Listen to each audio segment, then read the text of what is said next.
दोस्तों, कुछ tax payer को इनकम टैक्स के पोर्टल से मैसेज आ रहा है कि उनका रिफ़ंड तो डिटरमिन हो गया है, लेकिन अभी रिफ़ंड बैंकर के साथ शेयर किया जाएगा।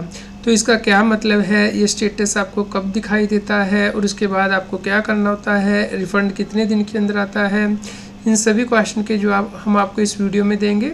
तो आप इस वीडियो को सभी लोगों के साथ शेयर करें ताकि वो इनकम टैक्स के रिफ़ंड प्रोसेस को समझ पाएँ। CA Satbir Singh YouTube channel पे आपका स्वागत है। इनकम टैक्स की कंप्लायंस करना दिन ब दिन मुश्किल होता जा रहा है क्योंकि इनकम टैक्स बदल रहा है, टेक्नोलॉजी बदल रही है। इसलिए आप हमारे यूट्यूब चैनल को सब्सक्राइब कर लें ताकि आपको इनकम टैक्स के रेगुलर अपडेट मिलते रहें।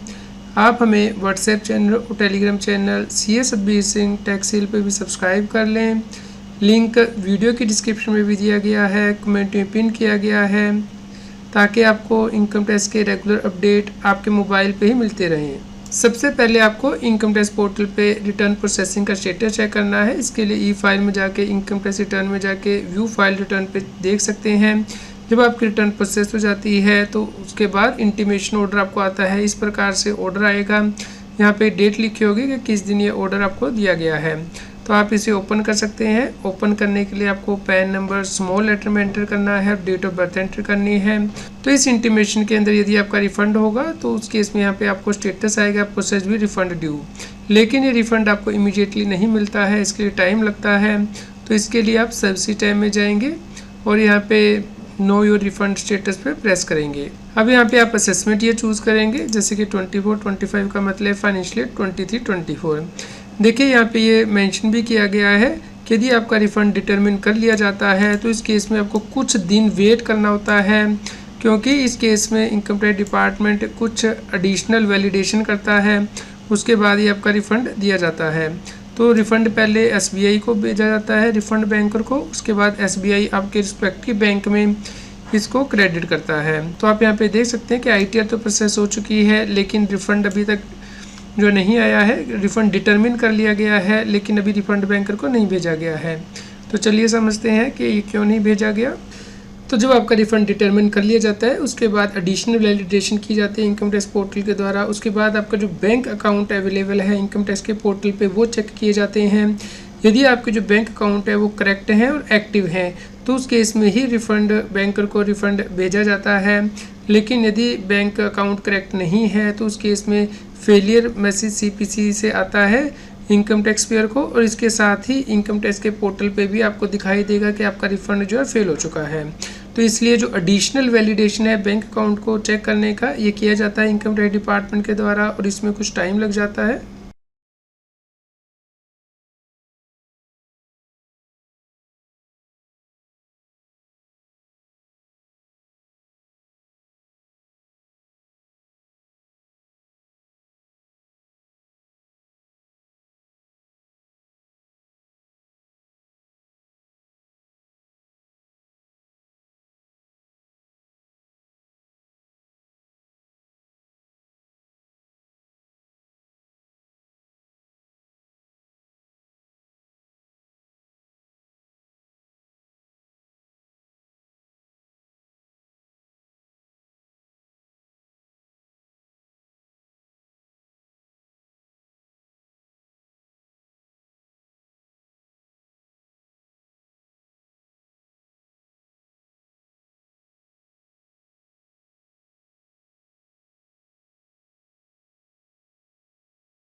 तो आपको इनकम टैक्स के पोर्टल पे जाके देख लेना है कि क्या आपके बैंक अकाउंट वैलिडेटेड हैं और वो एलिजिबल है रिफ़ंड के लिए। कहीं ऐसा तो नहीं है कि रिस्ट्रिक्टेड आ रहे हैं रिफ़ंड के लिए, क्योंकि यदि आपका जो नेम है वो पैन में अलग है, बैंक अकाउंट में अलग है, तो वो रिस्ट्रिक्टेड हो जाता है रिफ़ंड के लिए।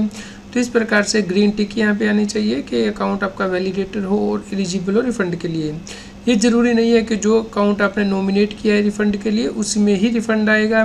CPC किसी भी वैलिडेटेड बैंक अकाउंट में आपका रिफ़ंड भेज सकता है। यहाँ पे आप नीचे इंस्ट्रक्शन भी देख सकते हैं कि रिफ़ंड उस बैंक अकाउंट में नहीं दिया जाता है जो कि या तो क्लोज हो चुका है या फिर इनवैलिड है या फिर लिटिगेशन के अंदर है या फिर ब्लॉक कर दिया गया है बैंक के द्वारा। इसलिए आपको इंश्योर करना है कि आपने अपने बैंक में जो KYC है वो कंप्लीट कर रखी हो और आपका जो अकाउंट है वो एक्टिव हो। दोस्तों यहाँ पे रिफंड से रिलेटेड आपको इनकम टैक्स डिपार्टमेंट के सेक्शन को भी रेफ़र करना है कि यदि आपका पैन आधार से लिंक नहीं होगा तो उस केस में भले ही आपका रिफ़ंड डिटरमिन कर दिया गया है, लेकिन उस केस में आपका जो पैन है वो इनऑपरेटिव हो जाता है, इसलिए आपका रिफ़ंड नहीं दिया जाता है। तो इस केस में आपको अपने पैन को आधार से लिंक करना होता है, उसके बाद ही रिफ़ंड रिलीज़ किया जाता है। इसके अलावा आपको ये भी इंश्योर करना है कि इनकम टैक्स के पोर्टल पे आपकी कोई आउटस्टैंडिंग डिमांड ना हो, क्योंकि यदि आपकी आउटस्टैंडिंग डिमांड होती है तो रिफ़ंड को उस डिमांड से एडजस्ट कर लिया जाता है और बैलेंस अमाउंट ही आपको रिफ़ंड किया जाता है। तो रिफ़ंड आपके बैंक में आने में नॉर्मली 15 दिन लग जाते हैं, क्योंकि पहले इनकम टैक्स के द्वारा ये रिफ़ंड SBI को भेजा जाता है, उसके बाद SBI आपके रिस्पेक्टिव बैंक अकाउंट में 15 दिन के अंदर ये रिफ़ंड क्रेडिट कर देता है। तो जब आप SBI रिफ़ंड बैंकर आपको रिफ़ंड दे देता है, इनिशिएट कर देता है, तो उसके बाद आप चेक कर सकते हैं अपना unique transaction reference number know your refund status में जाके ही आपको ये रेफरेंस नंबर दिखाई देता है। तो यदि आपको 15 दिन से ज़्यादा हो चुके हैं इंटीमेशन को मिले हुए रिफ़ंड नहीं आया है अभी तक, तो उस केस में आपको SBI बैंक को कॉन्टैक्ट करना होता है और इसके लिए यहाँ पे हेल्पलाइन नंबर भी दिया गया है 180042599760। तो यदि आपको 15 दिन के अंदर रिफ़ंड नहीं मिलता है तो आप अपनी बैंक ब्रांच से कॉन्टैक्ट कर सकते हैं, जिसमें कि आपको UTR नंबर बताना होता है। तो रिफ़ंड ना मिलने के बहुत से कारण हो सकते हैं, जैसे कि बैंक अकाउंट एग्जिस्ट नहीं कर रहा है, या बैंक अकाउंट फ्रीज कर दिया गया है, या इनवैलिड बैंक अकाउंट है, ब्लॉक कर दिया गया बैंक अकाउंट, या फिर बैंक अकाउंट डोरमेंट हो चुका है। तो इसलिए आपको ये इशू अपने बैंक ब्रांच से रिजॉल्व करना होता है। तो यदि आपका रिफ़ंड फेल हो जाता है तो उस केस में आपको री इशू की रिक्वेस्ट डालनी होती है इनकम टैक्स के पोर्टल पे। तो यदि किसी टैक्स पेयर का रिफ़ंड फेल हो जाता है तो इस केस में उसे कम्युनिकेशन भेजा जाता है कि उसका रिफ़ंड फेल हो गया है, और आप यहाँ पे रीज़न भी देखेंगे नीचे कि रीज़न दिया होगा PAN is not linked to the bank account. तो यहाँ पे आपको बैंक को दोबारा से वैलिडेट करना होता है। तो जब आपका रिफ़ंड प्रोसेस कर दिया था रिफ़ंड बैंकर के द्वारा, तो फिर से रिफ़ंड स्टेटस में आप जाएंगे तो यहाँ पे यूनिक ट्रांजैक्शन रेफरेंस नंबर दिया होगा। तो यदि आपका जो रिफ़ंड है वो क्रेडिट कर दिया जाता है तो बैंक अकाउंट नंबर यहाँ पे मेंशन होगा लास्ट के 4 डिजिट। लेकिन यदि रिफ़ंड क्रेडिट नहीं होगा तो यहाँ पे रीज़न आएगा, जैसे कि यहाँ पे आपके बैंक ने रीज़न दिया है अदर। तो इस केस में आपको अपनी बैंक ब्रांच को कॉन्टैक्ट करना है और उसके बाद आपको रिफ़ंड रीइशू के लिए अप्लाई करना है। कई बार ऐसा होता है कि आपका बैंक अकाउंट ऑलरेडी वैलिडेटेड है इनकम टैक्स के पोर्टल पे, फिर भी आपको दोबारा से वैलिडेट करना होता है, क्योंकि हो सकता है कि आपने बैंक ब्रांच को चेंज करवा लिया हो, या फिर बैंक का जो IFSC कोड है वो चेंज हो गया हो। तो इस केस में आपको दोबारा से वैलिडेट करना होता है इनकम टैक्स के पोर्टल पे अपने बैंक अकाउंट को। तो यदि टैक्स पेयर का रिफ़ंड फेल हो जाता है तो उस केस में वो यहाँ पे इनकम टैक्स के पोर्टल पे लॉगिन करके सर्विस टाइम में जाएगा, यहाँ पे रिफ़ंड रीइशू की रिक्वेस्ट डालेगा। तो रिफ़ंड के फेल हो जाने के बाद आपको 1 से 2 दिन वेट करना है। यदि ये रिफ़ंड रीइशू की रिक्वेस्ट में नहीं आ रहा है तो दोस्तों यदि आपका रिफ़ंड डिटरमिन कर लिया गया है और आपके बैंक अकाउंट वैलिडेटेड है, आपकी कोई आउटस्टैंडिंग डिमांड नहीं है, तो उस केस में आपको 15 दिन तक वेट करना है और उसके बाद आपका रिफ़ंड ऑटोमेटिकली आपके वैलिडेटेड बैंक अकाउंट में आ जाएगा। यदि आपका कोई क्वेश्चन हो तो आप हमें कमेंट करके ज़रूर बताएं। कृपया लाइक करें और शेयर करें ताकि सभी लोगों तक ये जानकारी पहुंच पाए और वो इनकम टैक्स की कॉम्प्लायंस कर पाएँ।